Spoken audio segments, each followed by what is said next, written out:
He and I have debated and fought for 35 years. But violence is wrong, no matter who you oppose.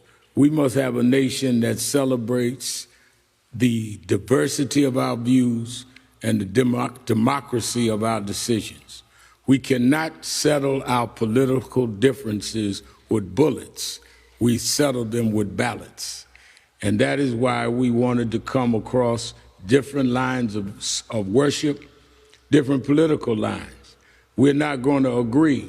That's what makes the country work. And if he had been of a different party and a different race, I would have called the mayor. It is a test on all of us, if we're real faith leaders, when we can do it with people we oppose, but saying that we oppose becoming like the people that we've shown opposition and behavior in the past. I remember in 1991, and the mayor remembers this, he was a policeman then, I was stabbed leading a peaceful march in Bensonhurst, Brooklyn.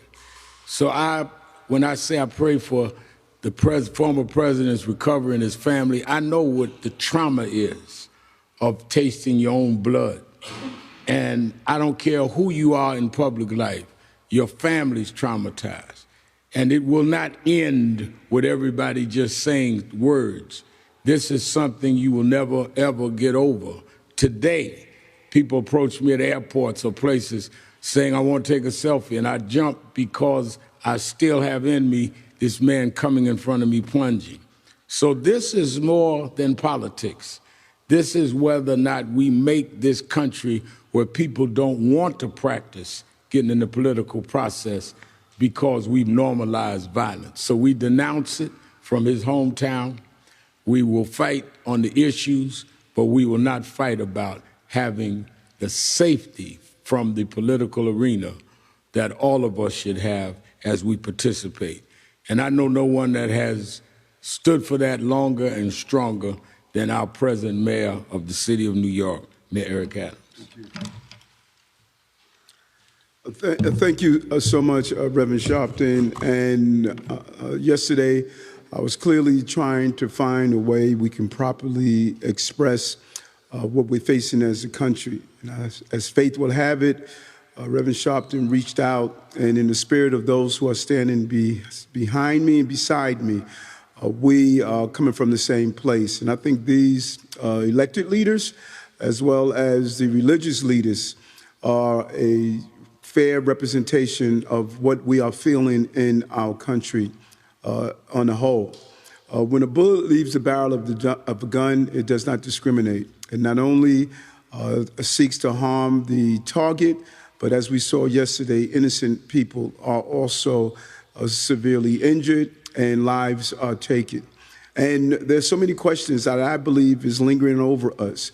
What happens when a 20-year-old reaches a point where they believe the only way to settle their political differences and disputes is to use a AR-15 or AK-47 or any other form of handgun or weapon?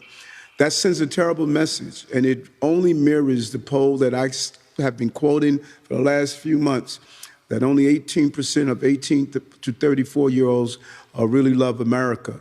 We have watched our children radicalized to a place to be anti-everything, and the extremes have basically hijacked what we feel as a country and what we stand for.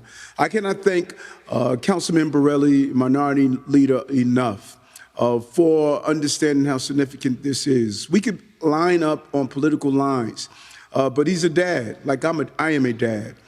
He loves this city like I love this city. He believes we should raise healthy children and families like I do. And good, healthy debate is part of the democratic process and what it represents.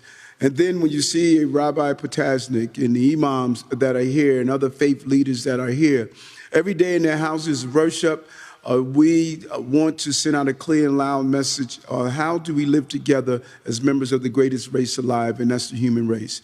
It was a chilling visualization as I watched what happened yesterday. Inches away from the former president losing his life. It's unimaginable that his children would have to experience that, his wife, those who love him and his family, and those who are politically aligned with him. To watch that in horror, to see the history of what bullets have done, how it has reshaped our past, and it could reshape our future. Ever since Abraham Lincoln, Dr. King, Ronald Reagan, the families of the Kennedys, both Senator and President Kennedy, losing their lives. Medgar Evers losing his life. We're watching how the destructive power of a bullet can change the entire direction of our entire country. And I am troubled by some of even the responses we saw on social media on so many different levels. We have to ask ourselves, what are we doing to our young people and our families? And how do we regain that? And I believe it's by doing the accumulation of people who are here today to start with this small group and really put in place a letter that we're going to send out and ask everyone to sign on to it, to stop this toxic violence that we're seeing. Political violence is not how we settle, how we peacefully transfer power in this country. We have been a living example for the entire globe on the success of this country in its hundreds of years as we're on the eve of the 400th year celebration of how we have managed, even during difficult times, to show who we are as an Americans.